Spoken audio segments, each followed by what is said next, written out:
Hi guys, what do you feel when you see a messy desk? Today, I'm going to show you how to organize your study space to boost your productivity. Let's get started. First, clear all the items from your desk to make an empty space.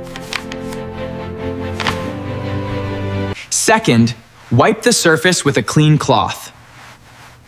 A clean desk helps you think clearly. Next, categorize your books by subject.